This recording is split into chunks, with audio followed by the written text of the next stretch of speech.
All right, class, welcome to McClarty Daniel Ford, where we're going to identify in our service department an issue that we've been dealing with, which is customers that are in for a service or a quick lane service that are waiters, non-drop-offs, but waiters.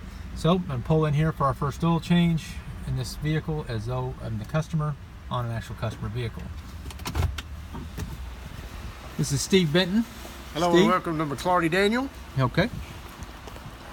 What I've got to do here, Steve, today is I need to get an oil change. All right, need to get an oil change. What we're going to do is we would take a customer's name, contact information, write their primary concern, and our multi-point inspection, and offer the multi-point inspection to the customer. What all does a multi-point inspection cover? Multi-point inspection is a visual inspection of your brakes, tires, belts, hoses, fluids, lights, all the conditions. Just a visual inspection, safety items of the vehicle. Okay. I'm in a time constraint here, Steve, today on my oil change. How is that going to work so that I know that I'm out of here at a certain amount of time? Our works package or oil change is going to generally run about 45 minutes, no more than an hour with our inspection process. To identify a waiter, a customer waiter, once we pop the hood and do our prep, we're going to fill your washer fluid, do a visual inspection of the hood, and put seat covers and floor mats in the car. We're going to turn the flashers on. That's how we indicate a waiter. Okay, so every time that you come in here, if you're doing the oil change, you're going to turn the flashers on, causing for this vehicle to be identified on the lot to either any management walking by or any technician walking by that this vehicle's still in a waiting area, waiting on getting to a stall. For oil change or minor service that is a waiter, the flashers will be turned on the service drive and will remain on until the vehicle is on the drive for the customer to pick up. On the return? On the return, yes. All right, so when you get here, you tag my keys. Tag your keys. Tag your keys so the keys aren't lost. What goes in the vehicle at that point, Steve? What goes in the vehicle is plastic seat covers and plastic floor mats for the protection of the customer. We're going to pop the hood and fill the washer fluid on the drive for a value-added service. Customer sees that, and they know it's done and that's for every customer that comes in on the drive, whether it's a service customer or not. Perfect. Meet you in the service bay. Okay. All right, let's go over there then. As I told y'all in the class, we are under a full remodel here at the dealership. So, probably breaking some code as far as driving and videoing, but give you a fair deal. We've got my back lot has been blocked off by dear old Harco Construction, and there's where my new building will go. This has caused us obviously some distress in the build with the service department, primarily prefer to keep service vehicles that are in for service or just customer vehicles. I have new vehicles on 3 different lots at this time, causing a little distress in that area, but none that can't be overcome. So we pull the vehicle around and we get to the service waiting area for quick lane. Again, blinkers are on. We pull the vehicle up to the service drive,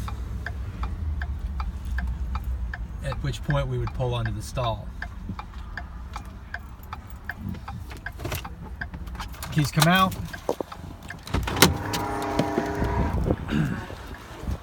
Blinkers stay on the entire time. Steve, now what do you do with your ticket here if it's a waiter? Do you mark the ticket in any way? The vehicle will be sit in the staging area, and then it will say waiter up on this column here. How do you lock?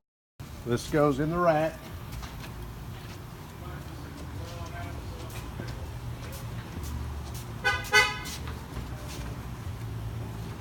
Go in the rack here. Now, does it just go second there, or how do you know that there's not a waiter below it that would be? We always look to see where we're at. If they're a non-waiter, we see the write-up time. And if it's an oil change service, it becomes a waiter an hour prior to promise time if it's not a waiter. Okay. We've got promise times here by 10:30. Of course, this one's already had extra items sold and parts ordered, so they're here for tomorrow. Go in the rack. Once they wait, technician takes it, keys, to ensure that there's nothing missed as far as the oil change sticker. The sticker is printed now, and the oil out is reset before the vehicle ever moves into the shop. That's the process, so those two items are never missed. Why would you change that process since doing it now rather than after?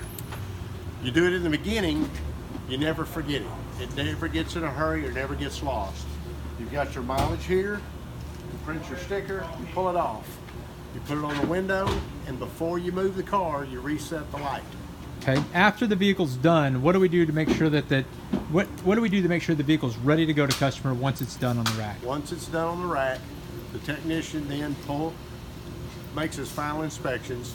He has checked his tire pressure, he's double checked his oil level, starts the car, looks under it, checks for leaks before it's backed out of the shop. Once that's done, he then pulls it back around to the service drive. If it's a waiter, it then goes on the service drive on the exit lane. Okay. All right, let's go over there, Steve. I'll meet you on the service drive for an active delivery. So again, you can kind of see that I have some of them waiting there. Another process that I'm a big fan of is we check at the back of each one that doesn't have any poor logoing. The McClarty Daniel is logoed on each, and that none of our old logos for our vehicles that we've sold previously are still in use. So we'll go back around to the front, we'll do us an active delivery, and you'll see the entire process of how we've worked to speed up the current environment of active delivery.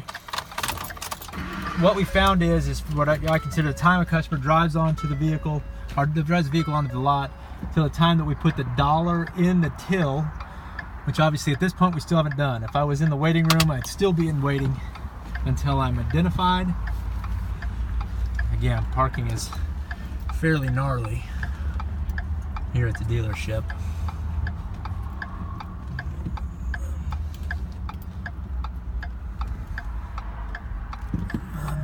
Pull back.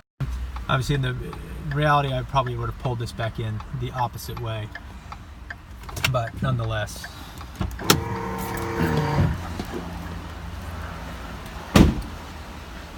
All right, Steve, so here on the final then, I paid for my ticket. You then deliver even my car on the service drive? I guess that's a yes.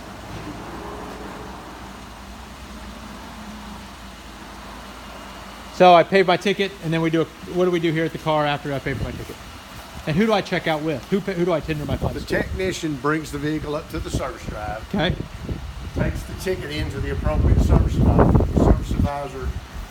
The service advisor then works up the repair order, makes the next appointment for service, has the multi-point inspection together with them, goes over everything with the customer. Mr. Hooe, today we did an oil and filter service, did a works package, oil and filter, tire rotation, and our multi-point inspection. In our multi-point inspection, everything on your vehicle today was marked green. Tire treads at 9 and 8, 5 and 6 on your brakes. The 5 in the front, yellow, we'll need to pay particular attention to them moving forward. Next couple of oil changes, we may need to discuss brake repair. Okay. Your next appointment for your next service, based on your driving history, is tentatively set for May the 12th at 8:15 in the morning. We try to mirror up very close to the time they were in today. Sure. And the same day of the week. All right. Once that's done, the customer is walked out to their vehicle. Okay. They are asked for their survey. Let the customer know that they're going to be receiving a survey from Sure. the motor company, my personal report card. Hope that you can answer completely satisfied for us. They bring the customer to the car, thank them for their business, turn off their flashers, and they're ready to go. All right. Thank you so much, Steve. See you at NADA.